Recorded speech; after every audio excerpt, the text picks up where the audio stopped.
A few takeaways that are pretty obvious, and starting with David's presentation this morning, and that is, as we deal with the issue of population health, that equity is so clearly intertwined, and we have to continually be lifting that up as one of the touchstones of all the work that we take a look at.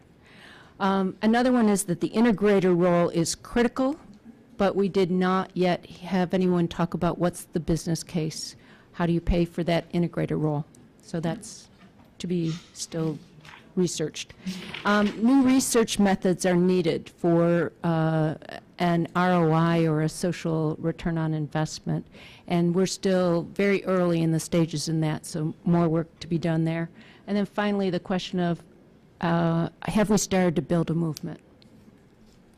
Thank you, not only for the observations, but that's just what we're looking for: crisp, concise, on target, useful. So that's a standard for the rest of you as well. So maybe we'll go in the hands in the back row, right. We'll on forward. If I miss somebody, we'll come back later. Okay, so the rule is you can comment or you could pass and get it later, right? Okay.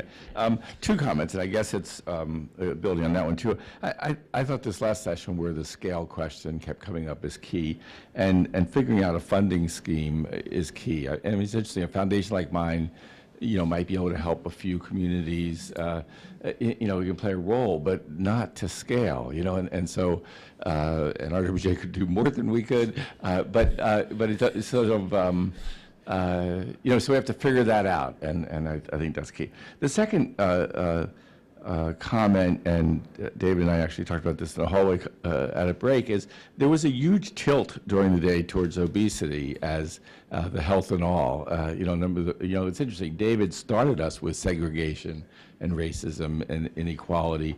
We ended with climate change and some other issues. But in between, when we went through all the folks who are from a different ilk, it was a lot about obesity and those exercise and food related things. And I guess the question is that a good thing to start with, because that's easier to engage, like supermarkets are easier to talk about, bike lanes are easier to talk about than segregation and income redistribution and, and climate change. It's hard to believe climate change is hard to talk about, but, or are we in danger of not balancing it? So I think that's a discussion we need to have. Thank you very much. Should we keep going? We'll go next? Yeah, I'll go next. All right. Hi, I'm Lila Rutten from Mayo Clinic, and I first want to thank Pam and your committee for putting together a really great set of presentations, and thank all the speakers today for, at least in my experience, presenting a series of very eye-opening presentations that I'm feeling more optimistic than ever that we can get this job done. And I think I was approaching some of the challenges of the roundtable as something we were going to have to affect change, when it looks like there are several sectors that are already involved in affecting change in this space. And I think Lowell Solomon this afternoon really nicely brought it together, talking about finding the nexus, finding the place of overlap in different sectors. Motivations for affecting change in population health is really going to be the key to moving population health forward. And I think that the series of presentations today really started to draw attention to that place of overlap into that space. So thank you. Thank you. Oh, okay, great. So Lila kind of stole mine because she and I were talking about this at the last break. But I also think that it was very encouraging that there's such innovative ideas, and if you can see them working. And we had a nice conversation around, what is our ability to reproduce those in other areas by taking into account those particular areas, because each one did that, I think, and showed that very nicely. The other takeaway point was about the link with obesity that we heard today in several of the presenters. And there was one quote that I just really liked that I actually wrote this one down, and this is by Freddie, who said, "The choices we make are based upon the choices that we have." So how do we affect and improve and expand those choices that we have? Hi, this is Sarah Lind. I'm the Chief Public Health Officer at the Health Resources and Services Administration, part of the Federal Department of Health and Human Services. I would like to echo the thanks to Pam and the whole crew today. Just an awesome, awesome day of presentations. Pam, when you opened this morning, you provided us with some questions to consider. And the fourth one you said was, is there an imbalance of attention along the policy spectrum? We seem to mostly concentrate on physical determinants of health, and maybe what's needed is more of a focus on social, economic, and environmental policies. And that really resonated with me, and I think was evidenced throughout the different talks today. When we think about health and all policies, I was writing health down on my paper vertically, and for H I wrote health, and for E I wrote economy, environment, education, and equity. I didn't come up with a good one for A, so if you'll grant me that, just a little Tomorrow, we can get it pause. tomorrow, yeah. Okay, L was for land use, T, transportation, and then the last H, housing. And I think the opportunity to hear from our colleagues in these other areas was just fantastic, and it was so encouraging to... Okay, well, that sounds great, yeah. But it was so encouraging to realize that we've started to make the, started to bridge the gap. Okay, Martha, are you wanna go, we're gonna go this way unless you wanna pass? Yeah. So, two or three things. One is, I remember when I first heard about health and all policies a couple, 3 years ago, and I thought that this was just amazing. It was just putting it all together. And then today, listening to everybody, I felt like if we were going to be successful in getting the sort of cohesion of all of the sectors that really create health, that we don't march in and say we're about health and all policies. Because some people could say we're about education and all policies, and some people could say we're about wealth and all policies, and all of those things are the things that create health. So I think that there's a sort of a warning to us from a lot of the speakers to sort of come to the table with our sort of sensibilities, but not to sort of say, well, health is the king, and if we have health, then we can, we will drive everything else. So that was kind of an aha kind of experience today, I think, for me. A sort of a tangential thing that I heard from Ho, is that her name? Jennifer Ho? Mm-hmm. Which shocked me, and I thought it would be really interesting to learn more about, was her little sort of aside that a rule that says that offsets in one department can't be used to fund across to another department. I wanted to sort of know where that sat, whether that was a piece of legislation, what kind of policy that was, and whether we as a roundtable need to do some thinking about how to change that perception. That seems like a really amazing lever to get our arms around. So that's one other thing. And then somebody said something about, it was such a great quote, and I was just sort of looking for it, but it had to do with this idea that if we wanted to, that equity in health shows the success of democracy. And I just thought that that was, I don't know if Freddie said that, I thought that was really an important and interesting place in terms of crossing sectors. I'm not sure exactly how one uses that, but if the United States is about democracy, and if we can somehow link the message of health to democracy, I think, we're golden. Thanks. Hi, Paula Lance from George Washington University, and I just want to thank everyone for a very inspiring and awesome day. As an educator and academic, I've been making notes all day. I'll spare you my 3/4 of a page of notes, but I've really been thinking about workforce issues, and I think to sort of take this from being a concept or a perspective or even a movement into a field, spread and scale. We heard lots of different ways of framing it today, but I think to really implement this, we need a critical mass of people who understand what this is all about, working in all these sectors. So thinking about education, both formally in terms of training programs, undergrad, grad level, but also lifelong learning, people who are already out in the field, how do you again, do the spread and scale and thinking about this as an opportunity for spreading skills, best practices, innovative ideas, strategies for communications, calls for specific types of action. I mean, it's really, I can't wait till October 1st when Linda's Health and All Policy Guide from California comes out, and I think it might be a worthwhile activity to kind of do an inventory. What are all the things out there? But again, maybe the roundtable can help springboard and spread, you know, again, through education and training in lots of different ways, getting more people to not have to sort of get up to speed what this concept is about. At some point, we'll have a community, everyone will sort of get it, and then we can do the work. Sandy Magnan. This was like a wonderful day, and you felt like you were drinking from the fire hose. So thank you, Pamela. But then come back to now saying, what's our space as the roundtable? And so it really makes me interested in looking at our driver diagram tomorrow, and saying, okay, now that we've drunk from this fire hose, now look at your driver diagram and what do we think differently? And one thing concretely that I thought I heard today, and I think it was Linda who said, there was no place where people were convening who were working on these health and all policies. You know, should we have a collaborative that's a virtual collaborative? Anyone can join, they can get advice, they can get support, they can get help. We could figure out how to make it a safe place. So that was just one idea. If that's a need, and that's the spread and the scale, and is that something we could do as a roundtable? Would that be something people would be willing to support? So that was one concrete thing. And then the last one that I just came back to is what Captain Ellenberg said. Before they started any of their stuff, they did a strategic messaging plan. And it comes back to, what are we trying to accomplish? What are our messages?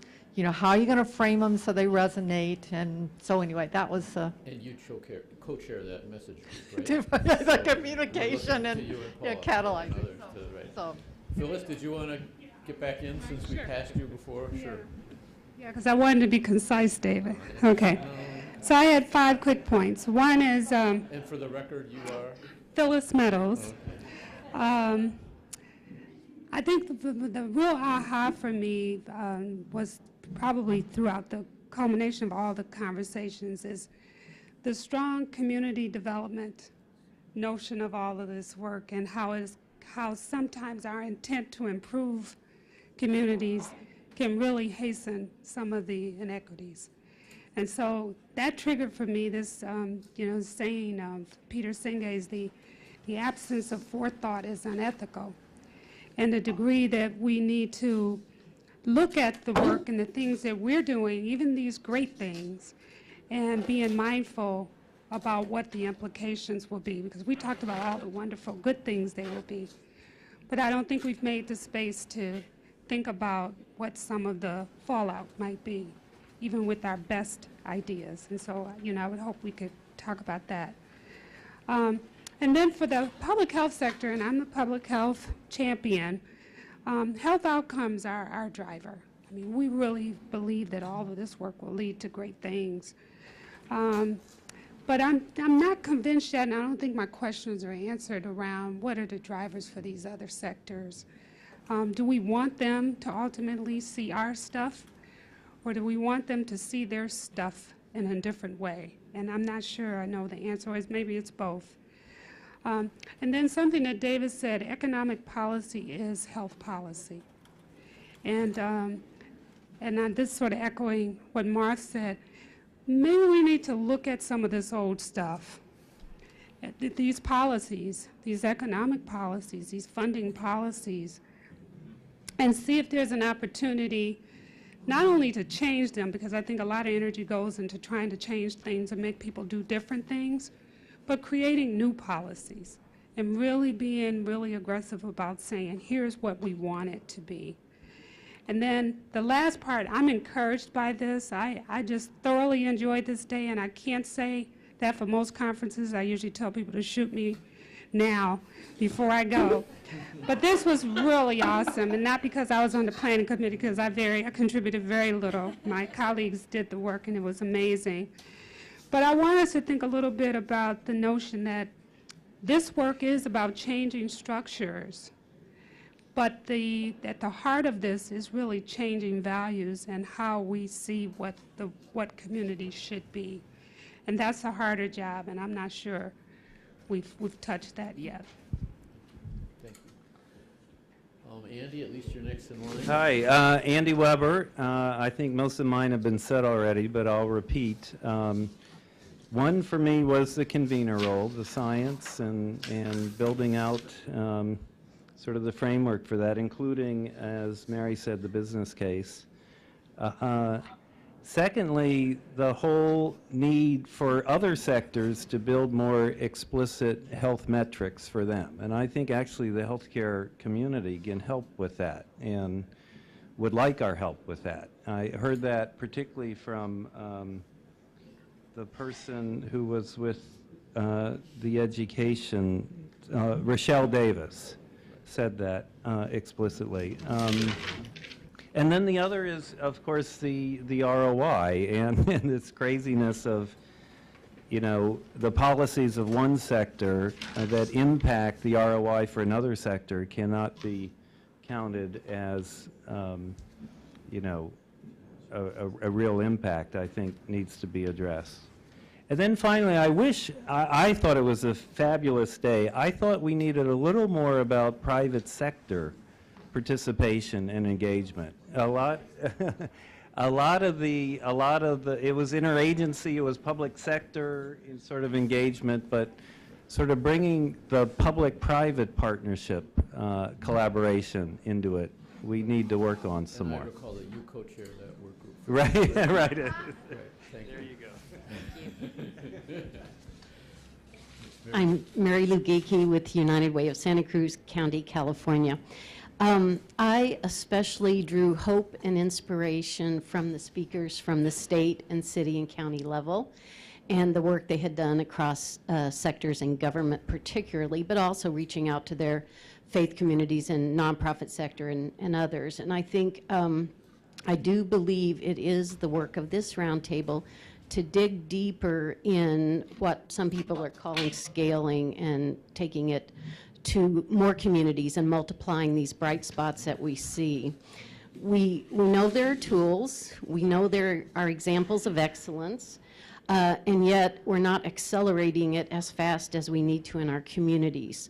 So I think we could spend more time and should spend more time looking at how do we build the skills, the abilities, and the resources for folks at the local level to do this work as well and as excellently as we've seen it done in the bright spots.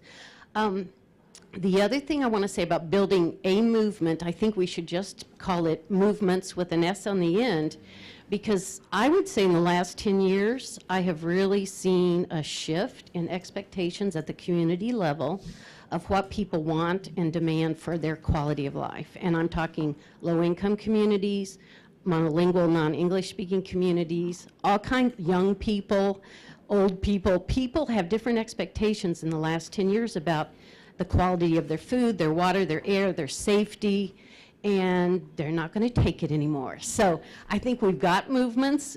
People may not see them because you may not be working at that community level, but it's there throughout the country. And I think we can help those people do that work they're already doing. Debbie, you want to get in line? Yeah. Just building on that and building on my comments earlier, there's so much inspiring innovation that's going on that we heard. And I think what happens is the doer types, like Sani on the ground, me on the ground, you on the ground, we don't, and others on the ground, we're so busy doing the next thing, we're not really intentional about, you know, harnessing those innovations, harvesting them, and, you know, the lessons learned both, you know, what to do and what not to do. Because we're always going to the next thing. So I guess the words that keep coming back to my mind is be intentional about harnessing these lessons learned. And no surprise to my colleagues on the round table, be intentional about spread and scale. And that to me translates into two important questions we as a group should be thinking about. One is, what are the roadmaps to spread and scale? Because there are examples of spread and scale. You know, what are the key elements and roadmaps that then we can disseminate to others? And the other one is, what are the breakthroughs that are needed? And you know, a way of financing the integrators, you know, would be one of those breakthroughs. So those, and then I do want to go back to this issue of community engagement. You know, that's going to be part of this spread and scale. Has to be, going back to what Phyllis talked about, how do we engage the community in doing all of this and give them the tools that they need? Terry Allen. So I actually think, you know, that foundations are essential in this conversation. I think in moving things forward and in changing the dynamic and changing priorities. What national foundations do, foundations in states follow.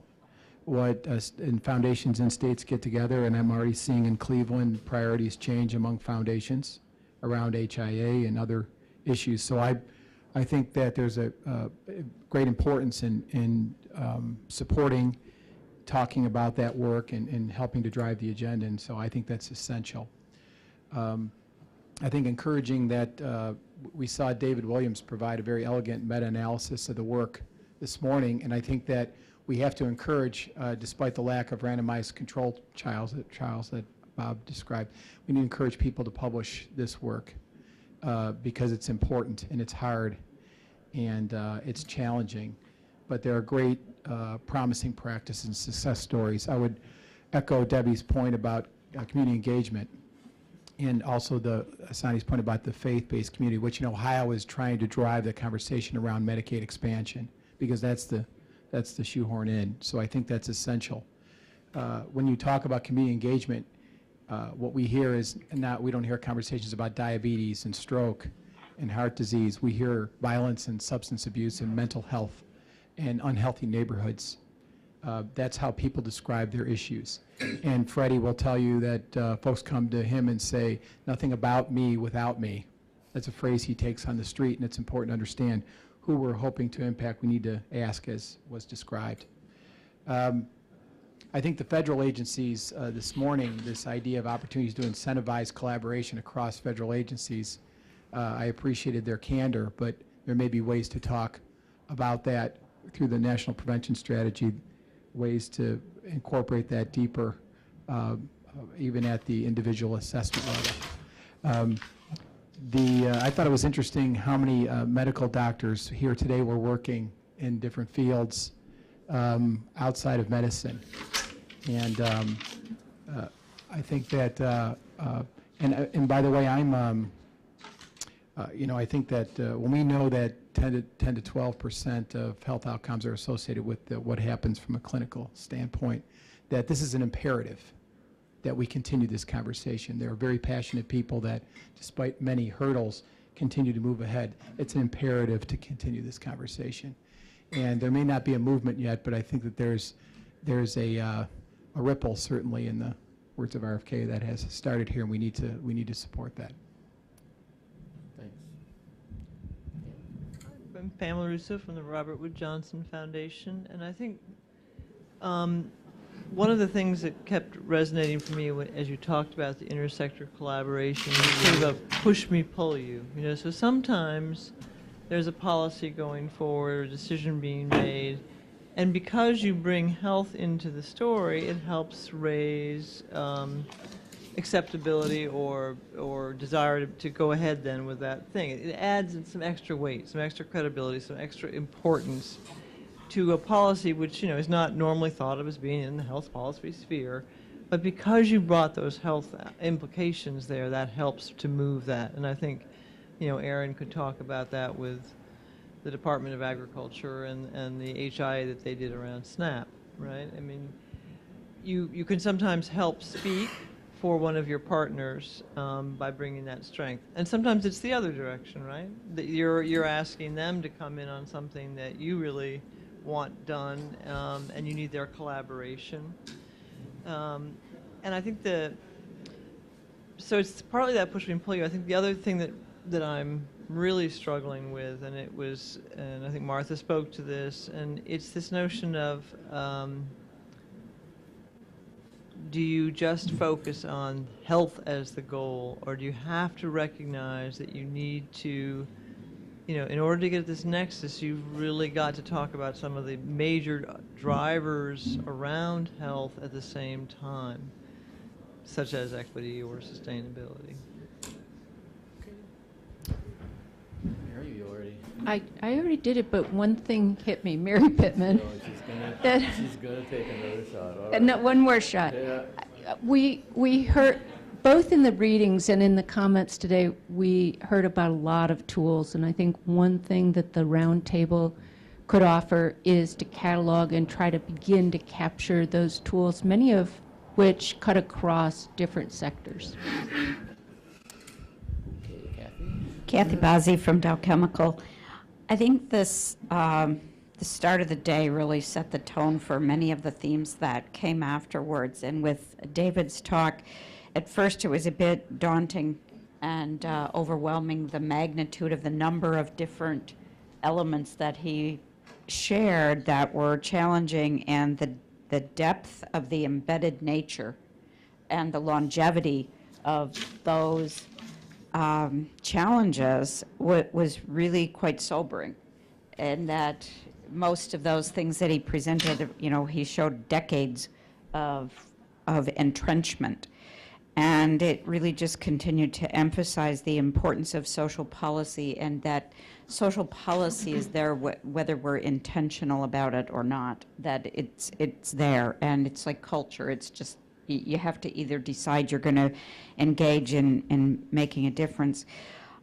Two other comments that came up in the Q&A after David's talk really sat with me, and it comes to, does the population and do the people that need to know really have the insight and the consciousness about the connectivity to these issues? So I think the communication, marketing, messaging, social movement are so important to get.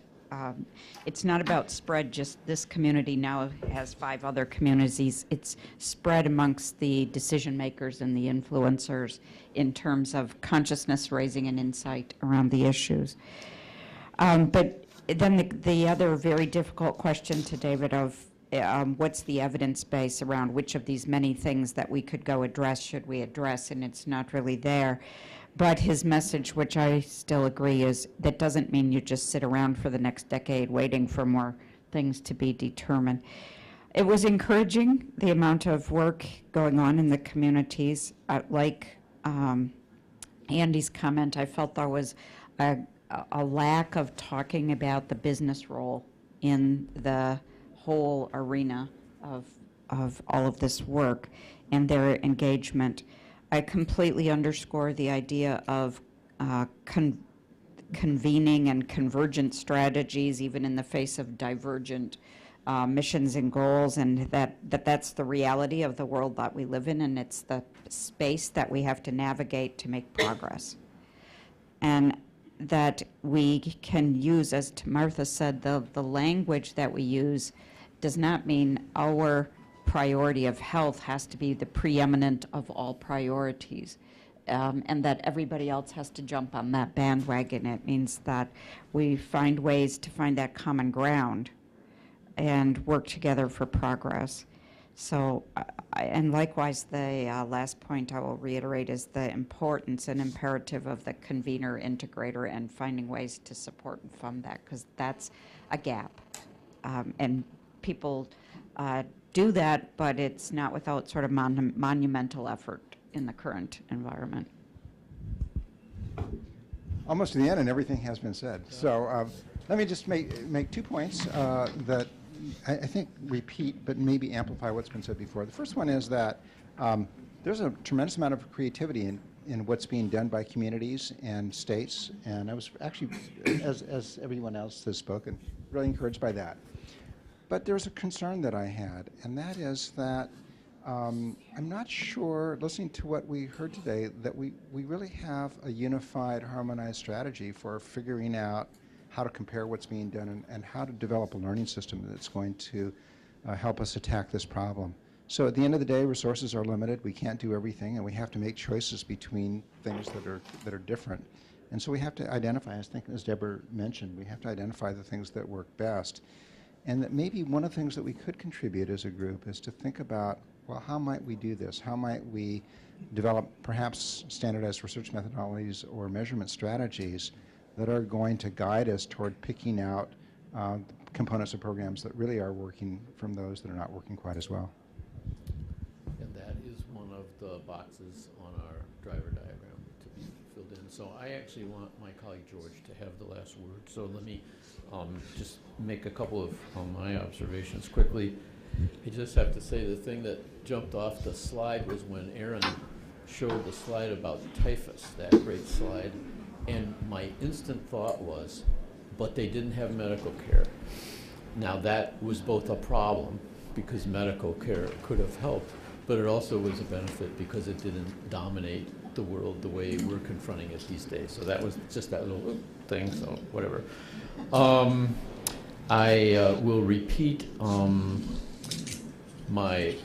the statement I made at the microphone that I actually think we need a list of these win-win and co-benefit most promising opportunities across the sectors, and at least begin to get the relative cost effectiveness of each marginal dollar into those. Now I know that is fraught with all of the methodological issues that you raised, but when Linda said, I don't mean this to be disrespectful, but when she said the transportation policy effect through physical activity is the same contribution as smoking, I mean, I said, whoa, and I also said, I'm not sure I believe that. I mean, that's the thing that I hope is not disrespectful of me. But if it was, or the other things to get those will speak to people, I think, in a resource-limited world. And then finally, so I am pleased that we are not speaking to just ourselves in healthcare and public health today. That's good. But I have this feeling that that we may still be speaking to ourselves from an ideological perspective. And I guess what I mean by that is, so why are the social determinants so hard? A couple of people have said focus on obesity and some of the physical activity that dominate our I think they're hard for two reasons. One is that the mechanisms by which they operate are still not fully understood and hard for how they independently operate, are not fully understood, hard to communicate. And the solutions often require collective action rather than individual actions. And we divide ideologically fairly deeply on those questions. So I think that's why I love the military stuff, because we may need to segment our messages and our approaches to different value. I also don't think we're going to change values. I don't think values are things you change. I think we have to find ways to speak to different value frameworks for which health can be important. And the last word. So I've got a list, and a lot of which has already been said. Oh yeah, you can come back and do that.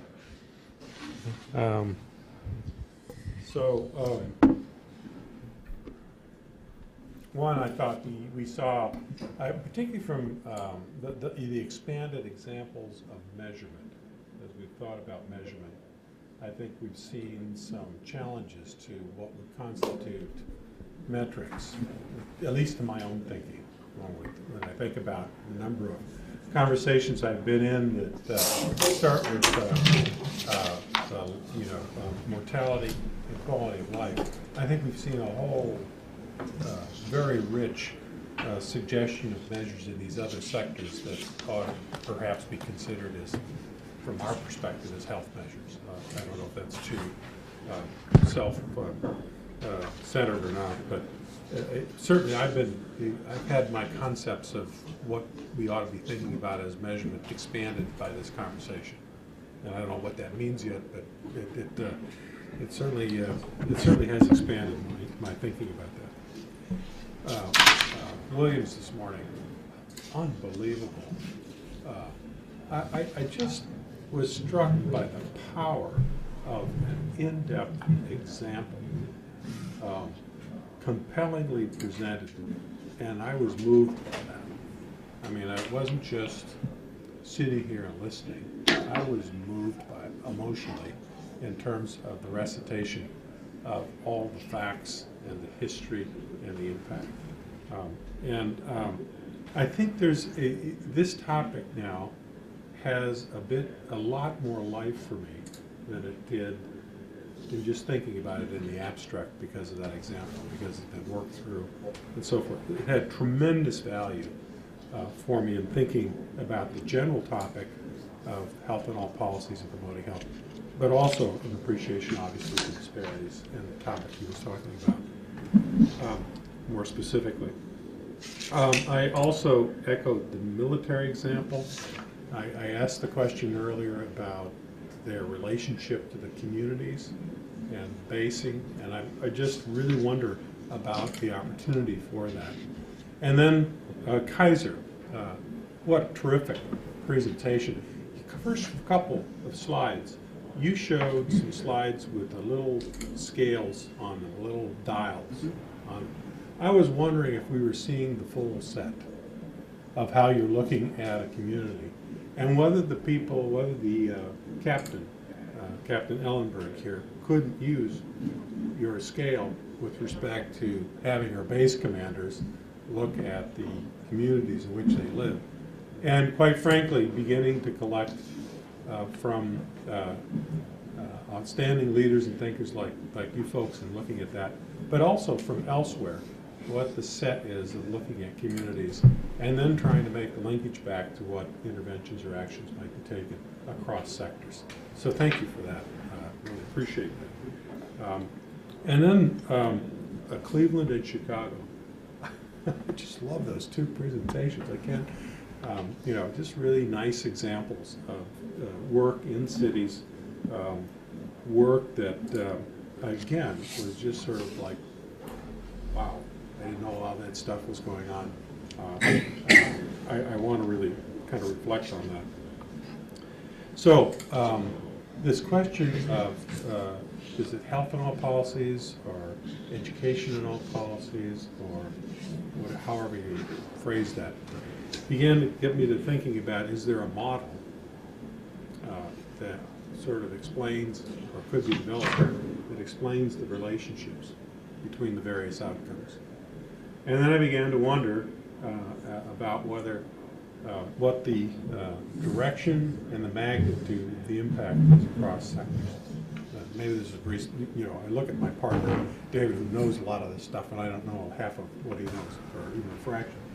But so, if health care has a 20% contribution to health, and health has a significant contribution to the ability for people to be well educated. I mean, what's the magnitude of this effect going back and forth, and what are the relationships? And would it be interesting to know that for the purpose of motivating, relationships across the sectors, in communities, and so forth? I don't know where that leads me anywhere. I'm sort of talking about stuff I have no idea what it means, but that was what that thought was occurring to me. So you smart people can tell me I'm crazy or something. Would a model be useful? And then lastly, this movement question. So I started the day by taking our mission, our vision, and a draft of the driver diagram that we developed, and I laid that out, and got to the movement box and said, we've sort of had a question: is there movement, or is it? So I decided to ask this question. I don't really know. But I said this morning that I thought there was a movement and we needed to accelerate, and I don't know if I believe that. But the answer to the question that I asked was very instructive to me, because when I asked the question, if you notice the responses talked about the environmental movement, they actually talked about several movements. which suggested to me that we need to define clearly what we're talking about. And what I was talking about this morning was a movement for population health improvement specifically, around which some of these other movements that were mentioned, such as global warming and so forth, are probably related efforts in regards. So we need to be clear in thinking about a movement for what, and for what it's trying to achieve. And then secondly, that clarity and that strategy needs to inform a clear and concise and effective strategic communication plan. Before you have that, Sandy, your comment about strategic communications will go no place, because everybody who comes to the microphone or anybody who raises their hand in a meeting will have a different perception of where they're coming from when you mention the word movement.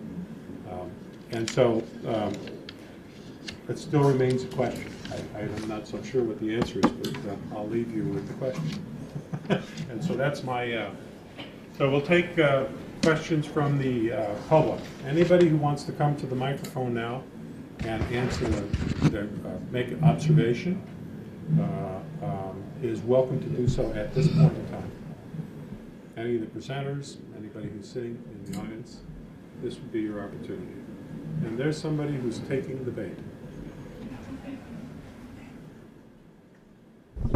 I just wanted to briefly pick up on one thing that Aaron Wernham talked about the young planners in school now really sort of learning about this. And I think that there is a generational aspect to a lot of these issues, a cognizance of at least in the transportation field, the interrelationship between transportation and a lot of other fields, an awareness among within the profession, and also sort of a generational effect of, we see the millennial generation, sort of buying cars, later, and, some of that is maybe due to the economy, but, wanting to live in the center city and be able to live car-free, car-light, and I think that's,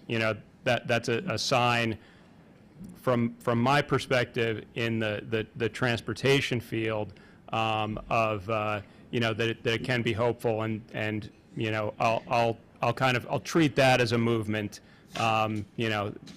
my perspective that it is a movement, and and I'll behave that way.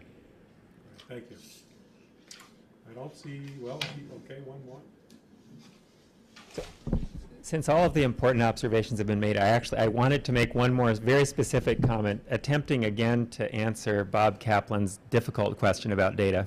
I think one other thing that occurred to me to say is that as we work more and more with other sectors, we're starting to learn more about the way that they deal with data. And one of the innovations that I think has been brought to health impact assessment from our work with environmental managers, people like EPA, is the concept of adaptive management.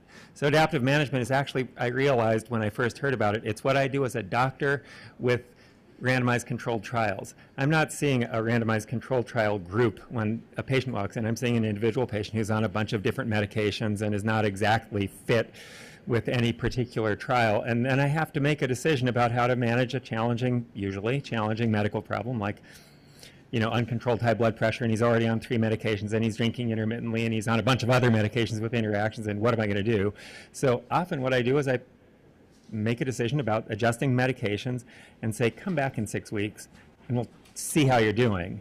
And that's actually, so in environmental regulation, this is really kind of taken off, and this is the way that regulators often make decisions. It's adaptive management. We say we think we know what's going to happen if we do this, and we're going to figure out what parameters should we measure, and then we're going to come back, a year from now, 6 months from now, and see, are we getting where we wanted to go, or do we need to make adjustments? That's really the soul of impact assessment. It's not about making a definite prediction, saying we know this is going to happen if you do that.